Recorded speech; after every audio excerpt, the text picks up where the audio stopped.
असं आहे की स्टँडअप कॉमेडी करण्याचा कोणालाही अधिकार आहे, पण स्वातंत्र्याचा स्वैराचार करण्याचा अधिकार कोणालाही नाही आहे. खरं म्हणजे कामराला हे माहिती पाहिजे की महाराष्ट्राच्या जनतेने 2024 साली कोण गद्दार आहे आणि कोण खुद्दार आहे हे दाखवून दिलेलं आहे. कोणाकडे स्वर्गीय हिंदू हृदय सम्राट शिवसेना प्रमुख बाळासाहेब ठाकरे यांची विरासत गेली हे जनतेने ठरवलेलं आहे. त्यामुळे अशा प्रकारे खालच्या दर्जाची कॉमेडी करून आणि राज्यातल्या माजी मुख्यमंत्री, आताचे उपमुख्यमंत्री, राज्यातले वरिष्ठ नेते ज्यांच्याबद्दल राज्यातल्या जनतेमध्ये आदर आहे त्यांच्याबद्दल अशा प्रकारचा अनादर करण्याचा कोणालाही अधिकार नाही. हे अत्यंत चुकीचं आहे. तुम्ही जरूर कॉमेडी करा, तुम्ही व्यंग करा, पण जर अपमानित करण्याचं काम जर कोणी करेल तर हे सहन केलं जाणार नाही. हे अतिशय चुकीचं आहे. कामरांनी माफी मागितली पाहिजे आणि ते जे संविधानाचं पुस्तक दाखवत आहेत त्यांनी जर संविधान वाचलं असेल किंवा संविधानाची त्यांना जर माहिती असेल तर संविधानानेच सांगितलेलं आहे की स्वातंत्र्याचा स्वैराचार करता येणार नाही, दुसऱ्याच्या स्वातंत्र्यावर तुम्हाला अतिक्रमण करता येणार नाही. आणि म्हणून आमची मागणी आहे की त्यांनी या ठिकाणी माफी मागितली पाहिजे.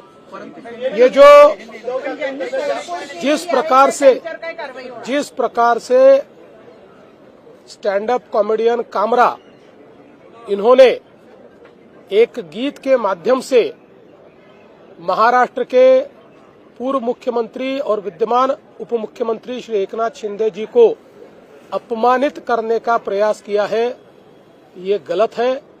हम इसकी निंदा करते हैं. ऐसी चीजों को सहन नहीं किया जा सकता. कामरा को मालूम होना चाहिए कि 2024 के चुनाव में जनता ने निर्णय कर दिया है कौन गद्दार है कौन खुद्दार है. और स्वर्गीय शिवसेना प्रमुख हिंदू हृदय सम्राट बाळासाहेब ठाकरे जी की विरासत ये शिंदे जी के पास है, इस पर जनता की मोहर लगी है. तो कोई स्टैंड अप कॉमेडियन खड़ा रहकर इस प्रकार से उनको गद्दार नहीं कह सकता. जनता ने दिखा दिया जिन्होंने गद्दारी की, जिन्होंने बाळासाहेब ठाकरे के विचारों से गद्दारी की, उनको घर भेजने का काम ये जनता ने किया हुआ है.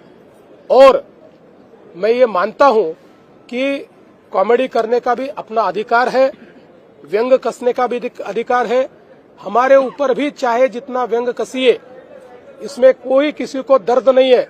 लेकिन अगर जानबूझकर अपमानित करने का और इस प्रकार से इतने बड़े नेताओं को बदनाम करने का काम अगर कोई करेगा तो मुझे ऐसा लगता है कि उसको सहन नहीं किया जाएगा.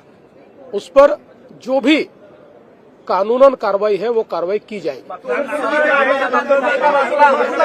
बिल्कुल कुणाल कामरा इन्होंने माफी मांगनी चाहिए.